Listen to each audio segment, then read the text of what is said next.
Hindi ka madamot na tao, hindi ka rin pagdadamutan ng pagkakataon. At oo, may mga taong aabusuin ka sa pagiging mapagbigay mo. Yung tipong ikaw na nga yung tumulong, ikaw pa yung lumalabas na masama.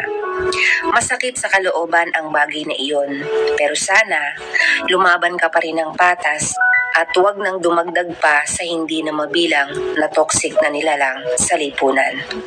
Pakatandaan lang natin ito mga idol, lahat ng pagtulong natin sa kapwa natin nang walang hinihinging kapalit, maniwala ka, there is always a great things in return.